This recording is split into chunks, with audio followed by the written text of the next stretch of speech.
আগষ্ট মাহৰ 8 তাৰিখে মই দল এৰাৰ সিদ্ধান্ত লৈছোঁ।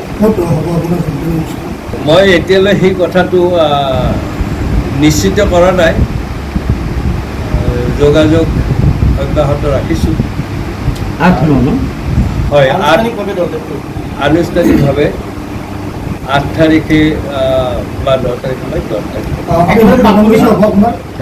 কংগ্ৰেছ দলত যোগদান কৰিব আপুনি? তেনেকুৱাও মই নোহোৱাৰ কথাটো অস্বীকাৰ নকৰোঁ, সেইটো লাইনতো মই চিন্তা চৰ্চা কৰি আছোঁ। আপুনি যিহেতু এটা অধিকমত প্ৰতিষ্ঠিত কৰি আছে, কেতিয়ালৈকে ইয়াৰ পদত্যাগ কৰিব? মই সেইকাৰণে এই সময় লৈছোঁ।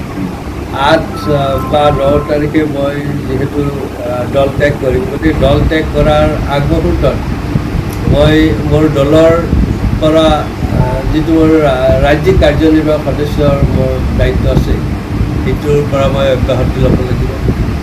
মই যিটো এটা নিগমৰ অধ্যক্ষ হিচাপে আছোঁ, মই তাৰ দৰমহা পাতি লৈ আছোঁ বা এখন চৰকাৰী গাড়ীও লৈ আছোঁ, সেইখন মই ঘূৰাই দিব লাগিব।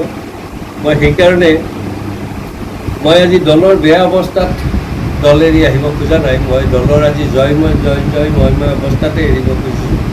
যিটো দল আজি পৃথিৱীৰ ভিতৰত সৰ্ববৃহৎ দল হিচাপে পৰিগণিত, যিটো দলৰ আজি নেতাগৰাকীক বিশ্বৰ নেতা হিচাপে বহুতে স্বীকাৰ কৰি লৈছে, বা যিটো দলৰ নেতৃত্বত আজি কেন্দ্ৰত, ৰাজ্যত বা স্থানীয় নিকায়সমূহত চৰকাৰ চলি আছে, বা মই নিজেও এটা চৰকাৰী নিগমৰ অধ্যক্ষ হিচাপে আছোঁ, সেই সময়তে মই দল ত্যাগ কৰিব ওলাইছোঁ। দলটোৰ যিটো পঞ্চনিষ্ঠা আছিল, 5টা নীতিৰ ওপৰত আধাৰিত আছিল, সেই দলটোৰ 3টা আজি নিষেধ।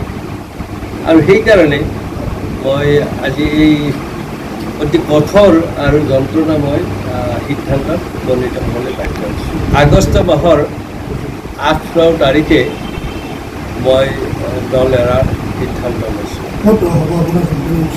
মই এতিয়ালৈ সেই কথাটো নিশ্চিত কৰা নাই,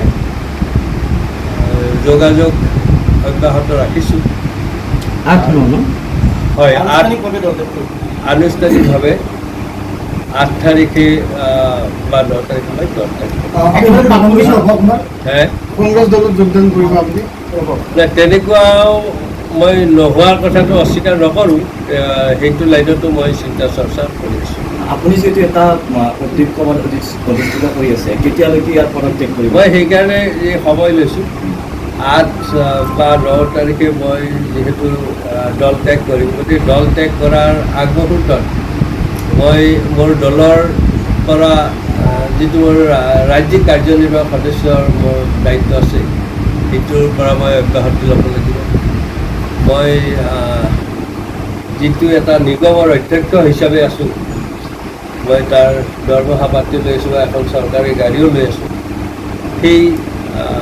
সেইখন মই ঘূৰাই দিব লাগিব। মই সেইকাৰণে মই আজি দলৰ বেয়া অৱস্থাত দল এৰি আহিব খোজা নাই। মই দলৰ আজি জয়ময় অৱস্থাতে এৰিব খুজিছোঁ।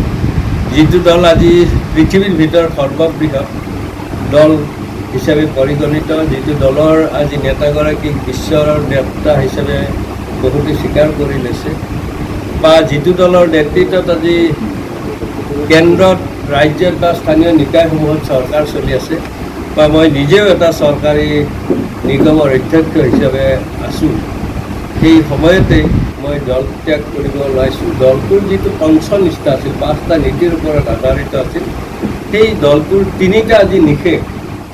আৰু সেইকাৰণে মই আজি এই অতি কঠোৰ আৰু যন্ত্ৰণাময় সিদ্ধান্তত উপনীত হ'বলৈ বাধ্য হৈছোঁ।